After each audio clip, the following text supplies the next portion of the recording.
Mira el que tiene a su lado y dígale con toda certeza y con toda seguridad: somos casa de Dios y puerta del cielo. Vamos, díselo con seguridad: somos casa de Dios y puerta del cielo. No somos lo que el mundo dice que somos. Somos casa de Dios y puerta del cielo. Amén. Aleluya. Vamos a leer la palabra del Señor nuevamente. Nos ponemos de pie en reverencia a la palabra. Y ya después no se preocupe, no lo voy a hacer parar más, no sé que el Espíritu Santo lo pare a usted. Aleluya. Libro de los Hechos, capítulo 2, verso 42 al 47. Libro de los Hechos, capítulo 2, verso 42 al 47. Y lo va a tener en pantalla también. Aleluya. Gracias, Señor. Gloria al Padre. Y leemos la palabra del Señor en el nombre del Padre, del Hijo y del Espíritu Santo. Y perseveraban en la doctrina de los apóstoles, en la comunión unos con otros, en el partimiento del pan y en las oraciones. Y sobrevino temor a toda persona, y muchas maravillas y señales eran hechas por los apóstoles. Todos los que habían creído estaban juntos y tenían en común todas las cosas. Y vendían sus propiedades y sus bienes y los repartían a todos según la necesidad de cada uno. Y perseverando unánimes cada día en el templo y partiendo el pan en las casas, comían juntos con alegría y sencillez de corazón, alabando a Dios y teniendo favor con todo el pueblo. Y el Señor añadía cada día a la iglesia los que habían de ser salvos. Padre, gracias por tu palabra. Háblanos en esta mañana. Espíritu Santo, arranca de nuestro corazón todo estorbo. Arranca toda tristeza y preocupación en esta hora. Queremos ser libres de todo aquello que nos ata. Y te pedimos que en esta mañana tú nos libertes. En el nombre poderoso de Jesús de Nazaret. Amén, amén y amén. Tome asiento en la presencia del Señor. Yo quiero que hoy usted no pierda la unción. Que hoy usted no pierda la paz. Que la palabra es fuerte. Pero es lo que necesitamos comer. Es lo que necesitamos escuchar. Es lo que necesitamos digerir. Y cuando digo que es fuerte, es fuerte. Pero qué bueno que sobre este altar no se entretiene. Sobre este altar no se predica una falsa doctrina. Sobre este altar, hasta el día de hoy, el temor, la obediencia, la fidelidad al Dios que le servimos ha estado guiando los corazones de aquellos que llevan la palabra, incluyendo el mío, hasta el día de hoy. Y pienso que así sea siempre, y le pido siempre al Señor fuerzas para que esto nunca cambie, para que esto nunca sea diferente. Amén. Uno de los anhelos más grandes de nosotros, los pastores, de los líderes, o en general de todos los que amamos la obra o el ministerio, de aquellos que somos siervos de Jesucristo, es ver cómo su iglesia, la iglesia del Señor, como la congregación en donde nos congregamos, crece, se amplía, no solamente en el ámbito físico, sino también en el ámbito espiritual. Eso es mentira de que yo prefiero una iglesia chiquita. Una iglesia chiquita tiene su magia. En una iglesia chiquita vamos a estar más cercanos. Vamos a tener más tiempo para saludarnos, para vernos. Vamos a tener como que algo más familiar. Pero ¿a quién no le gusta el crecimiento?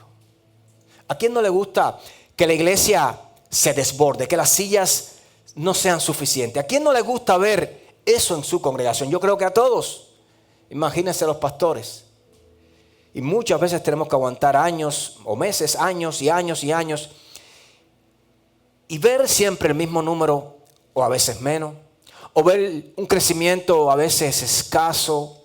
Salen 5, entran 3, entran 4, se van 2. Pero quiero decirle, esto no solo sucede en las iglesias pequeñas. Esto sucede también en las iglesias grandes. Pero como son grandes, usted no se da cuenta, los 15 que se fueron ayer y no vinieron hoy. Usted vio los 35 que entraron, pero no los 40 que salieron. No se nota porque usted tampoco está contándolas, pero cuando somos pequeños enseguida la ausencia se nota. Cuando falta una familia a la casa del Señor, enseguida notamos, wow, ¿qué pasó hoy? Se pusieron de acuerdo. Hermano, hoy yo no quiero hablarte de algo más allá que de nosotros, de la iglesia, de nosotros. Hoy quiero hablarte de la iglesia, de lo que somos nosotros, de lo que el Señor espera de nosotros como iglesia.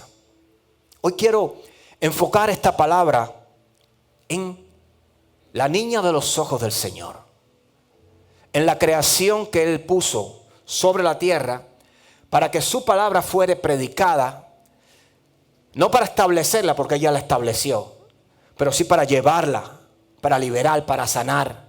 Y Dios cuenta con los que estamos aquí, con los que están congregados a esta hora de la mañana o quizás más tarde en este día, buscando la presencia del Señor. Con esos cuenta el Señor. Hoy quiero traerte esta palabra desde esa lógica o desde esa visión de iglesia. Y pastor, ¿cómo crece una iglesia? Mire, no existe una fórmula diferente. No existe una estrategia diferente. No existe un método diferente. El método dado por Dios funciona. El método dado por Dios funciona. Pero como te dije anteriormente, para bailar tango se necesitan dos. Se necesita que el poder de Dios, que la presencia de Dios esté sobre la iglesia, pero se te necesita también que la iglesia camine en obediencia y en fidelidad. Si la iglesia no camina en obediencia y fidelidad, en vano está el esfuerzo de Dios de bendecirnos con su presencia, de hacer que vaya delante de nosotros, de hacer que tenga todo creado, de hacer que a través de Él podamos conquistar las cosas. Por eso su palabra dice, no te he dicho que si crees verás mi gloria. De nada vale el esfuerzo del Señor, de nada vale todo el arsenal indestructible del cielo en nuestras manos si no lo usamos, si no hacemos uso de Él. Cuando comenzó la iglesia en el libro de los Hechos, existían, créame, las mismas necesidades, las mismas luchas y las mismas tentaciones que hoy existen. Quizás peores, quizás mayores.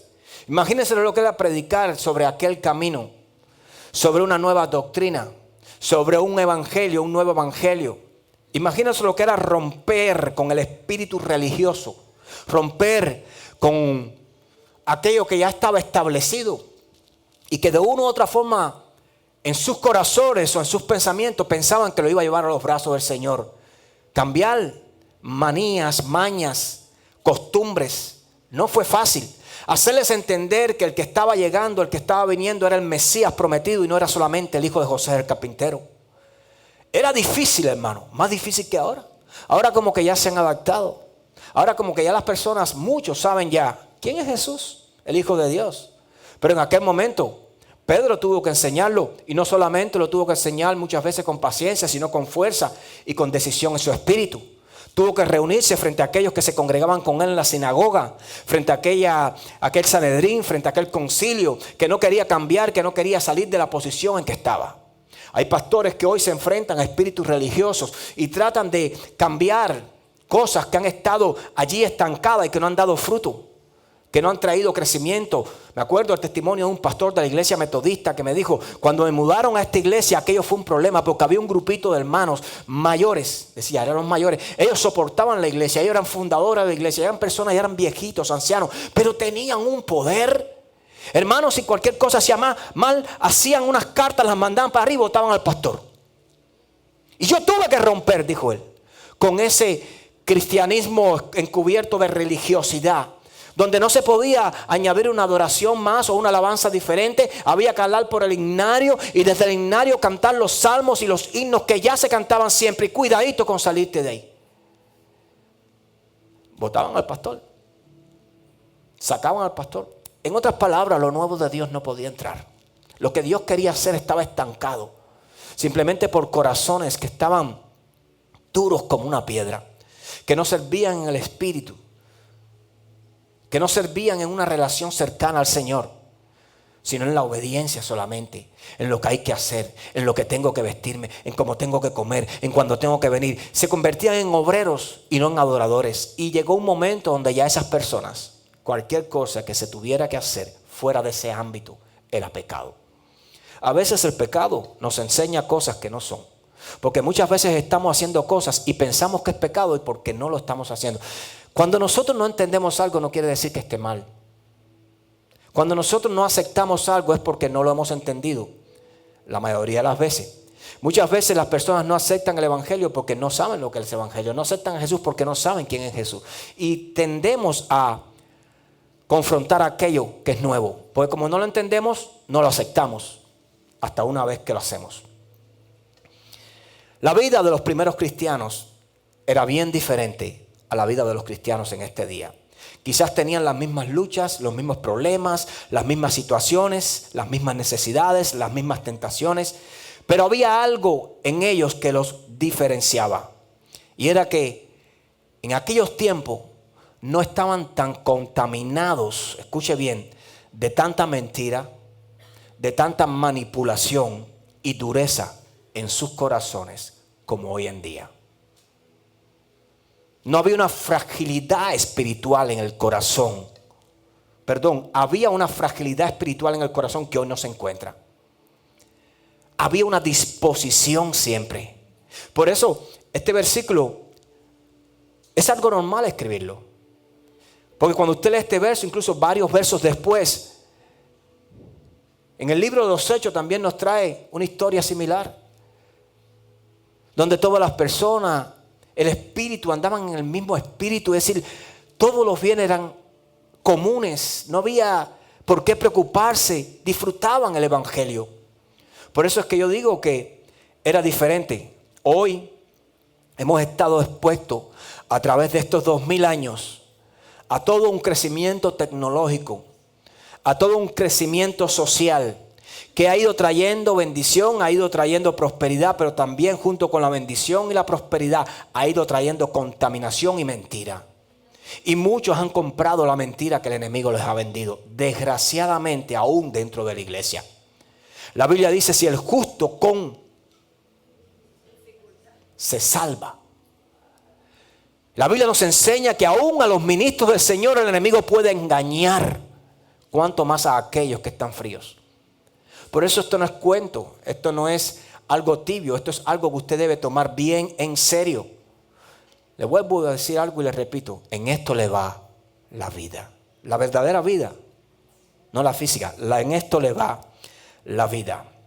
La dejadez, la frialdad y la ausencia de prioridades relacionadas con el reino de Dios ha hecho que hoy guiar y empoderar a la iglesia sea un reto, no solo para los pastores, sino para el mismísimo Dios. Nadie da lo que no tiene, hermana. Nadie puede hacer algo si no conoce. Si ahora yo tomo al hermano, lo traigo aquí y le digo, necesito que me parches esa pared. Ahí está la cubeta de compound, ahí están las herramientas que necesita para que tú parches esa pared y le des la textura que necesita para que machee con la misma textura que tiene. Es quizás el hermano diga, lo haga rápido porque es lo que él hace, pero si el hermano no lo hace, va a decir, ¿cómo lo hago, pastor? Si yo no sé, yo nunca he hecho eso, no tengo idea con qué se hace, cómo se hace. Ah, es el material, ahora me entero. Y es normal, porque no puede hacer algo que no conoce, no puede hacer algo que nunca ha hecho. Y nosotros no podemos dar nada que no tengamos dentro primero. Nadie da lo que no tiene. Nadie da lo que no tiene. Y quiero decirte que esto le está haciendo más daño a la iglesia que el propio Satanás.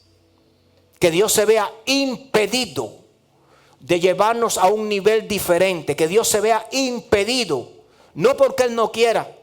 Que Dios se vea con las manos atadas de transportarnos en su plan, en su método perfecto, a donde nosotros debemos llegar y no podemos hacerlo porque nosotros no hemos adoptado la posición correcta dentro del cuerpo de Cristo para someternos a la voluntad de Dios y ser obediente, y entonces Él pueda tratar con nosotros.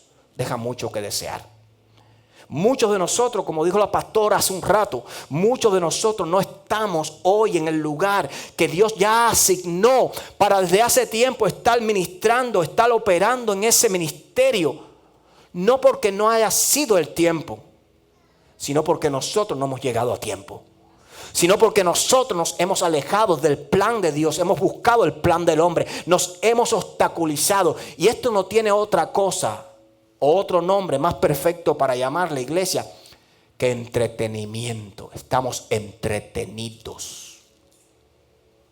Estamos entretenidos. Lo que usted llama responsabilidades, el enemigo lo usa para entretenerte. Lo que tú llamas prioridades, el enemigo lo usa para entretenerte. Dios lo llama entretenidos, desenfocados. Cuando los discípulos estaban con Jesús, hubo un momento que le preguntaron al Padre, a Jesús: ¿y cuándo es que el reino del Padre va a venir? Mire esto, porque ahí está la palabra para que la lea. ¿Y cuándo es que el reino de Dios va a venir? Y el Señor a través del Hijo le dijo: no es sazón de ustedes, mía, ni de ninguno de nosotros saber las sazones del Padre. Esto no es cuestión que a ustedes les interese, pero les dice algo: pero recibiréis poder cuando haya venido sobre vosotros el Espíritu Santo. Mire, ahí usted cuando lee eso, usted dice: wow, el Espíritu Santo es lo que necesitamos, gloria a Dios. Y es una gran realidad. Pero usted lo que está leyendo es eso. Pero yo cuando leo eso no entiendo solamente eso. El Señor le está diciendo: ustedes están preocupados por una cosa, pero yo le estoy diciendo lo que de verdad tiene valor. Ustedes están preocupados cuándo va a venir el reino de Dios, pero es decir, miren, no se preocupen, va a haber algo más importante que va a suceder en estos momentos, que sí los va a poder llevar al reino de Dios. Entonces a nosotros nos pasa que nos desenfocamos cuando hay cosas importantes que debemos hacer y no hacemos. Cuando hay cosas que ya fueron regadas por el Señor sobre su cuerpo, dadas, retribuidas, asignadas con nombres y apellidos, para que usted pueda fluir, para que usted sea parte de la edificación del cuerpo de Cristo. Esto no lo puede hacer un pastor. Esto no lo puede hacer un mujer. Esto lo tiene que hacer el cuerpo. El cuerpo perfectamente combinado es el único medio que puede lograr esto. Hechos 2:42 dice: y perseveraban en la doctrina de los apóstoles. Lo voy a ver en pantalla para que no se me desenfoque. En la doctrina de los apóstoles, en la comunión unos con otros, en el partimiento del pan y en las oraciones. Dice que perseveraban. Usted se imagina estos hombres y mujeres con miles de necesidades económicas y personales, pero con el deseo inmenso de obedecer la palabra de Dios. Tenían los mismos problemas. Tenían las mismas situaciones delante de ellos, las que tenemos nosotros. Así le pasó al apóstol Santiago, y la palabra lo enseña, expuesto a las mismas tentaciones que estamos expuestos nosotros. No eran hombres sobrenaturales, las tenían, pero tenían unas prioridades asentadas por encima de sus necesidades. Por eso no me extraña el crecimiento en la iglesia del libro de los Hechos. No me extraña la manifestación de milagros, la manifestación de dones. No me extraña el derramar del Espíritu Santo, porque había una lógica, había un deseo, había una prioridad en el corazón de aquella iglesia. Era relacionarse con el Dios de los cielos para ser parte de lo que Él quería hacer. Era recibir ese Espíritu, era fluir en el movimiento de Dios. Anhelaban, dice, perseveraban. La palabra perseverar desde el ámbito bíblico quiere decir permanecer fiel en el compromiso a la ley de Dios, a los mandamientos de Dios. Pero desde la lógica, podemos llamarle secular, la palabra perseverar no tiene una definición muy distante. Dice que es ser constante en la prosecución de lo comenzado. Es decir, mantenerse enfocado. No desenfocarse, no desviarse, seguir. Perseverar es continuar, no dejarte entretener, es continuar. Pero muchas veces comemos, muchas veces corremos, muchas veces llegamos, pero llega el momento donde bajamos la velocidad y comenzamos a tomar otro camino. Y tenemos los ojos mirando y sabemos que ese es el lugar, y sabemos que ese es el camino, y sabemos que ahí estoy asignado, pero hay algo que me está desenfocando. Y dejo que me desenfoque, que es peor. Y sé lo que me está desenfocado. Y sé lo que me está entreteniendo. Y dejo que me siga entreteniendo.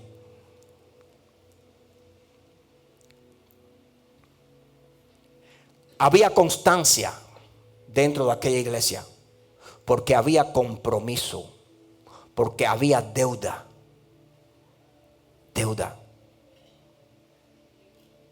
en el corazón de ellos. Dice que en la comunión unos con otros, en el partimiento del pan y en las oraciones, había comunión, había compañerismo. La Biblia dice que había unidad. La Biblia dice que había participación mutua de todos los congregados, de todos los fieles. Había crecimiento, había amor y había servicio. ¿Qué iglesia no crece así? ¿Qué iglesia no crece así?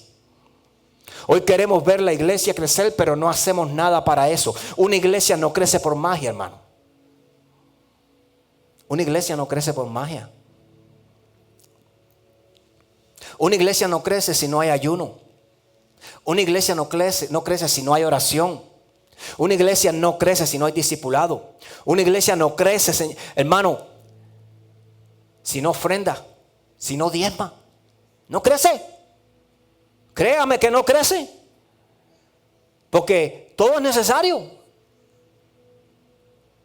Porque Dios te localiza, Dios te puntualiza en un lugar, Dios te estaciona en un lugar, no solo como oidor, sino también como hacedor, como soporte, como columna. Para que también tu esfuerzo físico remunerado sostenga el ministerio, la casa ministerial donde Dios te ha establecido. Y una iglesia no crece cuando muchas veces somos míseros para ofrendar y nulos incluso para diezmar. No crece. No crece. Y no voy a salirme de ahí porque no quiero entrar en ese espíritu religioso, de donde solamente es hacer las cosas como la palabra nos ha enseñado, pero no vemos la palabra más allá. Las palabras que el apóstol Pablo, los regalos que el apóstol Pablo nos da a través de la palabra, donde no es que busque yo dádivas de vosotros, sino fruto abundante que abunda a vuestra cuenta y cosas así, que nos enseña la bendición del dar, la bendición de apoyar, la bendición de estar ahí. Porque no solo es para el ministerio, es para usted. Eso se multiplica para usted, porque eso lo hace el Señor. ¿Sabe lo que ha hecho la iglesia muy bien? Criticar. Muchos cristianos se han dado a la tarea de criticar otros ministerios. Criticamos, por ejemplo, escuche bien, esto quizás no le vaya a gustar a muchos, a los testigos de Jehová por su falsa doctrina, pero han logrado la unidad y el servicio entre ellos. Y cómo han crecido. Los criticamos porque sí tienen una falsa doctrina. Que la estén variando, cambiando, eso es otra cosa. Pero han logrado unidad y servicio entre ellos. Y han crecido. Criticamos a otros movimientos pentecostales por su línea de prédica de prosperidad, de sanidad solamente. Pero yo le voy a decir algo a ustedes. Yo he estado en esos ministerios. Yo he estado en esos lugares y no un día. Yo he estado muchos días en esos lugares, muchas semanas y muchos meses. Yo sé cómo funcionan esos ministerios. Y yo no puedo criticar un ministerio solamente por lo que yo no entiendo. Escuche bien. Por lo que yo no acepto. Hay frutos. Cuando usted se mete en muchos ministerios, sí, es verdad que no todo se está haciendo bien, pero las cosas que se están haciendo bien están trayendo bendición. Están trayendo prosperidad. Están trayendo remuneración física en la iglesia. Crecen. Tienen ayudas, orfanatos, crean higuelas, fundan iglesias, extienden la mano al necesitado. Porque sí, ok, está bien, están alineados en una línea que no es la línea realmente del arrepentimiento y la lucha contra el pecado en nuestras vidas. Ahí estamos mal. Pero hay otras áreas que no han descuidado y han trabajado muy bien. Y son las que la iglesia como la de nosotros tiene que trabajar. Que es la de la confianza en el Dios Jireh. El Dios proveedor. Es la confianza en aquel al cual nosotros le servimos.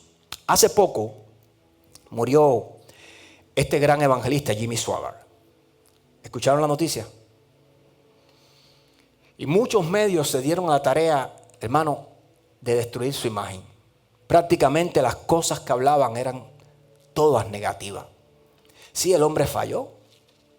El hombre hubo un momento en su vida donde el hombre pecó.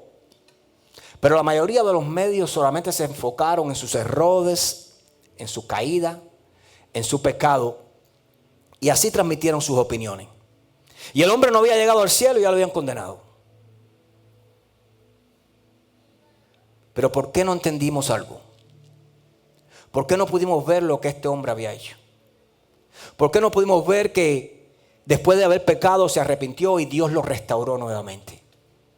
Porque yo tengo un Dios que perdona y restaura. ¿Por qué no podemos ver que este hombre llevó millones de personas a los pies de Jesús?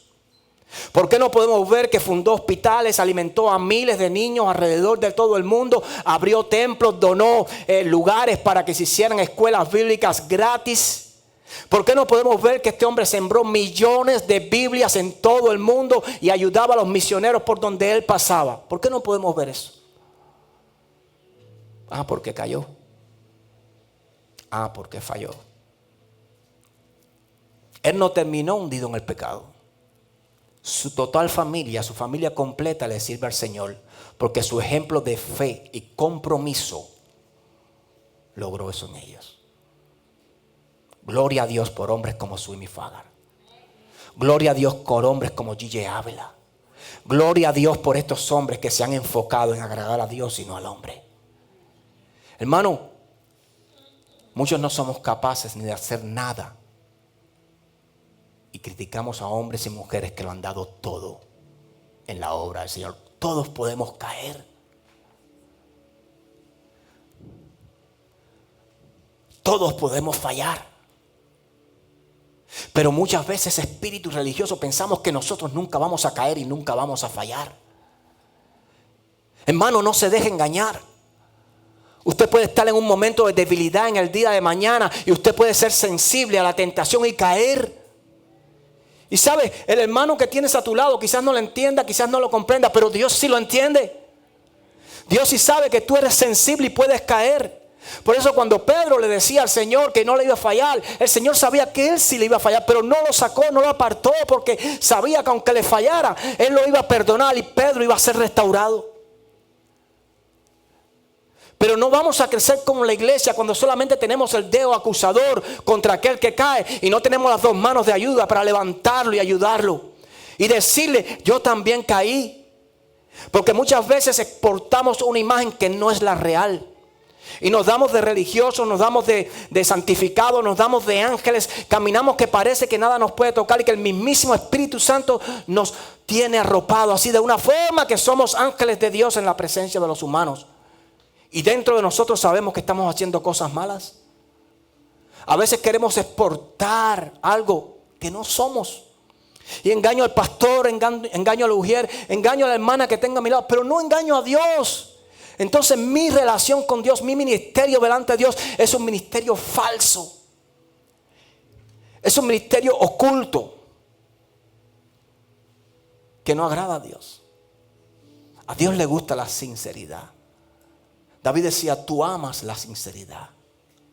Mis pecados no te son ocultos. A veces ocultamos muchas cosas para que no vayan a pensar, para no perder el puesto, para no perder la posición en el ministerio, en la iglesia. Ay, porque yo soy ujier y si se enteran que yo hice esto, no, hasta ahí llego. Hermano, es mejor caer y ser restaurado que seguir arrastrando el pecado. Créame. Es mejor caer y ser restaurado que seguir arrastrando el pecado. Porque cuando tú caes, ese no es tu lugar. De ahí te levanta Dios. Caer no es la última opción. Recuerde eso. Recuerde eso. Hechos 2:43. Y sobrevino temor a toda persona, y muchas maravillas y señales eran hechas por los apóstoles. Sobrevino temor a toda persona y comenzaron los milagros y comenzaron las maravillas. Hermano, no puede haber un servicio completo al Señor si no hay temor en nuestros corazones. El temor nos ayuda a ser obedientes. El temor nos ayuda a ser leales. El temor nos ayuda a ser fieles. El temor nos ayuda a ser confiables. Por eso es que hoy en día usted ve tantas personas que no son fieles porque no tienen temor. No hay temor, escuche bien, no hay temor cuando tenemos por costumbre llegar tarde al culto. No hay temor. Yo le hablaba a los Jugieres hace 3 días atrás, no sé si con el hermano Juan lo pude compartir, que en Broward nosotros estuvimos en una congregación grandísima, que cuando va a comenzar el culto cierra la puerta. Tienen la bendición y el privilegio de tener como una esquina así, no es una plaza, es un lote, es todo un parqueo y ahí está el templo nada más, inmenso. Y en el lote está cercado con un gate. Cuando va a comenzar el culto, el gate se cierra. Y en esa iglesia no caben las personas, porque el temor los ha llevado a la obediencia, a la fidelidad. ¿Cómo yo voy a llegar temprano a una cita con el médico y tarde a la cita con Dios? ¿Cómo yo no voy a faltar a una cita con inmigración? Ay, porque es inmigración, pero me da lo que me dé la gana de llegar tarde a la cita con Dios. El temor es el que te invita, el que te ayuda, el que te enseña a no llegar tarde a la cita con Dios. Eso no puede faltar, porque si eso falta, no hay milagro, no hay sanidades, no hay crecimiento. Cuando hay orden, hay remuneración de Dios. Cuando hay orden, y eso es parte del orden. No hay temor cuando respondemos el celular en medio de la palabra. Yo no lo estoy criticando porque el celular le suene.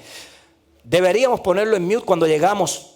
Deberíamos, si se nos olvida. Pero voy para ti, espérate, sí, no. Ya. Y todo el hermano, usted está en la presencia del Señor. Usted no hace eso delante de un alcalde, de un presidente. Usted cállate. Y lo rompe. Porque usted respeta a esa persona que tiene delante de una forma frívola, pero la respeta con miedo. ¿Y por qué no respetamos a Dios? Si es una emergencia, ahí está el 911. Usted no lo puede hacer. Usted no lo puede resolver. No hay temor cuando nos paramos para ir al baño y ya el culto ha comenzado. Ay, pastor, pero es que tenía ganas. Sea obediente. Cuando llegue, vaya al baño. Entonces quiere ir cuando comience la prédica. Ay, pero es que ahora es cuando. No, pero es que eduque a su cuerpo. Se puede. ¿Me ha visto usted bajar de aquí corriendo para ir al baño? Y yo siempre digo algo. Si yo puedo, tú puedes. Si ella puede, yo puedo. No hay temor de Dios cuando interrumpimos al pastor en medio de la palabra. Le voy a enseñar algo. Cuando un pastor está predicando, nadie puede interrumpirlo. No este pastor. Cuando un pastor está predicando, nadie puede interrumpirlo. Ni para una pregunta. Porque un pastor no está hablando de la palabra, está ministrando la presencia de Dios. Usted no solo está interrumpiendo a un hombre, sino está interrumpiendo al Espíritu Santo también. ¿Qué pasa? Que hay veces que hay una persona que interrumpe y trae una preocupación sobre la mente del pastor y entonces lo bloquea después, que el pastor no puede fluir. Nunca haga eso, para que no pase penas. A mí cuando me pasa yo no le hago caso. Me levanta la mano ahí, se le enfría. Y después yo la llamo. Pastor, no me vio, sí lo vi, pero quiero enseñarle el orden correcto en la casa de Dios. Es un culto a Dios.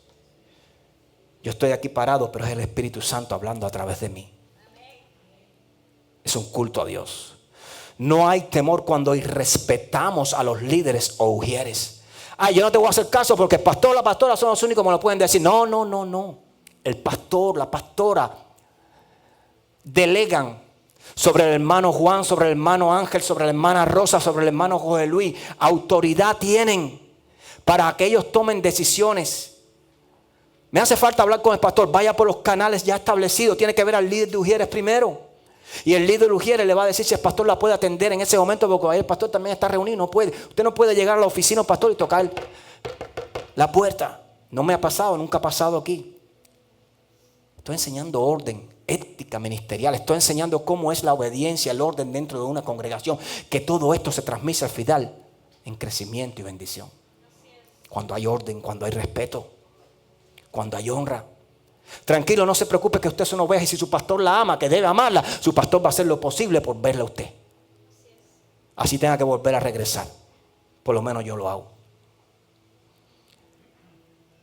No hay temor cuando queremos hacer lo que se nos pegue la gana y no nos ajustamos a lo ya establecido.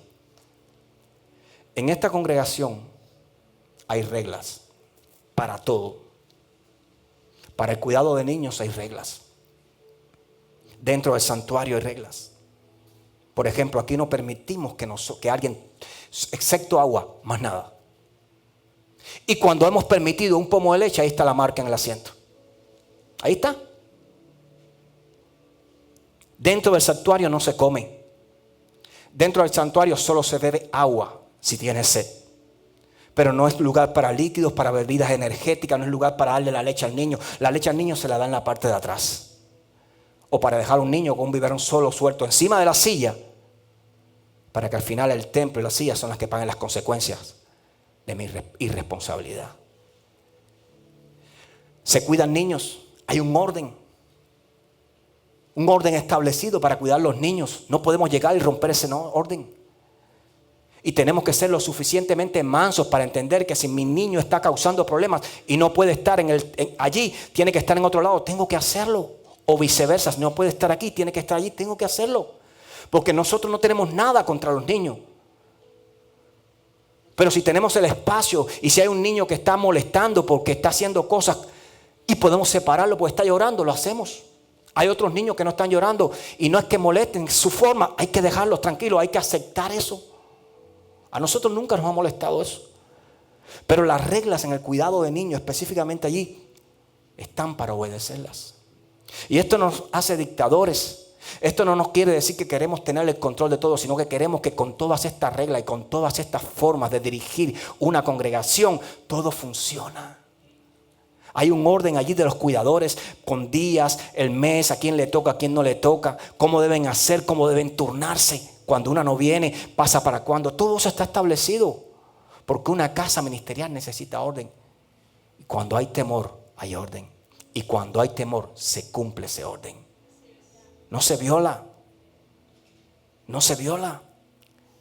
Tiene que haber temor en el corazón de la congregación para que regresen los milagros y las sanidades.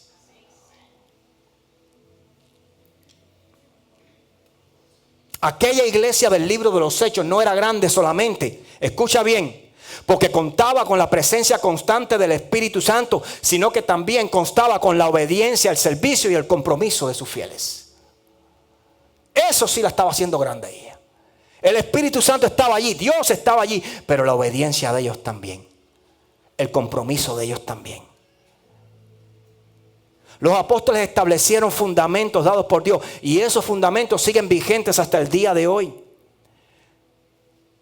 No estoy hablando del horario del culto, pero sí hay un orden de adoración, de alabanza. A veces queremos que si el diezmo adelante, que si el diezmo atrás. Mire, el orden del factor no es tener el producto. Lo importante es traerlo y no olvidarse que Dios me dio a mí y por eso yo le doy a Él. Y tenemos que entender que aquella iglesia, dice el Señor, que el Señor añadía a la iglesia cada día los que bebían o que iban a ser salvos. ¿Usted cree que lo hacía por casualidad? ¿Usted cree que la iglesia crecía solamente porque nunca habían escuchado las buenas nuevas y querían escucharlas y era algo nuevo y todos tenían la curiosidad? No, esto es espiritual. Esto no es un bar que tú abres o una sala de juego y todos tienen la curiosidad de ir a jugar y llevar a los niños. El que viene aquí es porque necesita algo y es espiritual. Al principio la iglesia del libro de los Hechos, el que iba ahí, el que se congregaba es porque tenía también esa necesidad, esa hambre del Dios vivo. Y crecían y habían milagros y habían sanidades porque había orden, porque había obediencia, porque había lealtad, porque había fidelidad. Eso tiene que regresar a la iglesia. Vea este culto de hoy no como un regaño, no es un regaño, es como una enseñanza que Dios nos quiere dar a nosotros para entregarle a Él no lo ordinario, sino lo excelente, darle a Él nuestra mejor versión, nuestra mejor versión de obediencia. De obediencia, nuestra mejor versión. No podemos hacer del lugar de reunión un lugar de socialización. Escuche bien. El templo del Señor es sagrado, no es un restaurante ni es un círculo social. No podemos hacer del altar de adoración una tarima de improvisación. El altar es sagrado. Quien sube a este lugar tiene que tener compromiso y debe ser leal. Quien sube a este altar tiene que saber que debe venir a ensayar. Cuando comenzamos en el ministerio, me acuerdo que un pianista de la ciudad, necesitamos un pianista, y un pastor ya anciano de la ciudad que conozco hace muchos años, me recomendó a un pianista. Me dijo, ese hombre es el hombre orquesta, toca el piano, toca la trompeta. El hombre es un músico de nacimiento. Llamamos al hombre, vino y nos comenzó a apoyar. Pero el hombre quería llegar, y no estoy criticando al hombre, estoy dándole testimonio para que usted entienda lo que sucedió. El hombre quería llegar y tocar el piano, sin ensayar, sin saber prácticamente ni qué canciones se iban a tocar o se iban a cantar y adorar. Y una tarde al principio, yo creo que cantó 2 veces nada más porque se tuvo que ir. Aquel maestro de la música empezó a tocar aquel piano que parecía un órgano. Aquello no iba ni adelante ni atrás, ni la música ni iba. Aquello era un desastre, hermano. Para cómo llegaron 2 personas nuevas esa noche y no vinieron más. Y vive Jehová en cuya presencia estoy, que eso es verdad. Llevábamos rato orando 2 personas, y las únicas 2 que llegaron el día que el piano era un órgano. ¿Y todo por qué? Por no haber adquirido el compromiso de venir a ensayar, de practicar las canciones y de saber lo que Él iba a hacer también. No podemos improvisar para el Señor, así le dije y se ofendió. Esto no lo podemos improvisar para el Señor, esto es algo espiritual, hermano. No, pero yo no tengo tiempo para esto, entonces no puede. Y con el dolor en mi corazón me volví a quedar sin piano, sin trompeta. Y el hombre es tremendo músico, tremendo adorador. Pero si no hay compromiso, no hay un lugar en el altar para él. Por eso muchas veces usted va a ver este altar vacío. Porque muchos buscan cantar, pero no adorar. Porque no lo hacen desde la presencia, sino desde el llamado, desde el talento. Y si algo queremos es que lo que ellos van recibiendo y la enseñanza que Dios les está dando aquí, de obediencia, de compromiso, de sacrificio, ellos la puedan transmitir a través de la adoración y puedan ministrar al pueblo. ¿Me está entendiendo? Porque de la alabanza, no le voy a decir todo lo que sale, pero desde la alabanza, el pueblo es ministrado. Y poderosamente. Y los que están aquí adoradores lo saben. Y poderosamente, al igual que también son más que atacados. No podemos transformar el lugar santo en una casa de intercambio, vendiendo cosas porque hace falta para él. No hace falta vender nada. Lo que hace falta es abrir los corazones, es dar con obediencia, con gratitud. Cuando ese margen, cuando ese principio bíblico se cumple, hay abundancia en casa. El Señor no nos dijo, hagan esto otro, funden esto, abran esto, pongan un garaje. El Señor nunca dijo eso. Dijo, traigan los diezmos al alfolí y habrá alimento en casa. Porque no iba a contar el alfolí, iba a contar el paso de obediencia, de sumisión. Y decía, multiplico. ¿O cómo usted cree que Jesús pudo alimentar a aquellas 5,000 personas en el desierto? Multiplico. Yo no lo puedo hacer, pero tu Dios sí. Pero tu Dios sí. No podemos transformar la casa de Dios en una casa de intercambio. La casa de Dios no es un bazar ni una tienda de negocios. Porque la casa de Dios es como dijo Job en Génesis 28:17. La casa de Dios es casa de Dios y puerta del cielo. ¿Me está entendiendo? La casa de Dios, usted, este lugar es casa de Dios y puerta del cielo. ¿Sabes cuántos hermanos han entrado por una puerta como esa? No buscando cambiar, no buscando arrepentirse, no buscando una nueva vida en Cristo, sino buscando a establecer negocios de estos de pirámide, de Amway, de comidas, de esto, aquello, repartiendo tarjetas de negocio. Porque yo tengo un negocio, yo soy dulcero, mira los hermanos que necesiten. Y no han buscado al que tienen que buscar porque no les interesa. Porque han entrado y han visto un negocio, no han visto una iglesia. Y si aquel lo hace, yo lo hago. Y si aquel también vende, yo vendo. Y cuando viene a ver, hermano, ahí hay de todo menos presencia de Dios. Eso le pasó al sacerdote de Elí. Dice que en aquellos tiempos la palabra de Dios era escasa. Y usted conoce el resto de la historia. Y yo no soy Elí. Ni aquí están los hijos de Elí. Aquí hay hijos de obediencia. Aquí hay hijos de obediencia. Y en Génesis 28, mire esto, 20 al 22. Jacob sale huyendo de Esaú. Creo que sale de Bernea. Y cuando sale huyendo, le entra sueño y se acuesta a dormir. Y cuando se levanta, dice, sucede esto. Génesis 28, 20 al 22. E hizo Jacob voto diciendo, si fuere Dios conmigo y me guardare en este viaje en que voy, y me diere pan para comer y vestido para vestir, y si volviere en paz a casa de mi padre, Jehová será mi Dios, y esta piedra que he puesto por señal será casa de Dios, y de todo lo que me dieres, el diezmo apartaré para ti. Ponte en tus pies. Escuche esto. Jacob iba huyendo de Esaú, de su hermano. Él sabía que Esaú lo quería matar. Le había robado prácticamente, lo había engañado para quitarle la primogenitura. El hombre estaba dolido. Y Esaú estaba allí, quería matarlo. Y Jacob, por consejo de su padre, sale de aquel lugar, se va por el camino, le entra sueño, se duerme, pone unas piedras, al cual llamó aquel día Betel, que quiere decir casa de Dios. Y cuando abrió sus ojos, el Señor le habló, le dijo todas estas cosas en el sueño. Y cuando abrió sus ojos dijo, wow, este lugar es terrible. Este lugar es terrible porque esto es casa de Dios y puerta del cielo. Y acto seguido dice estas palabras. Y dice allí en aquel lugar, si Dios fuere conmigo y me guardara en este viaje. Te pregunto en esta mañana, ¿no te ha acompañado Dios todo este camino? Y allí dice en aquel momento, y me guardara en este viaje en que voy y me diere pan para comer. ¿No te ha guardado Dios de tus enemigos? ¿No ha puesto Dios pan sobre tu mesa, provisión sobre tu mesa cada día? Y termina diciéndole al Señor, y si volviera en paz a casa de mi padre, Jehová será mi Dios.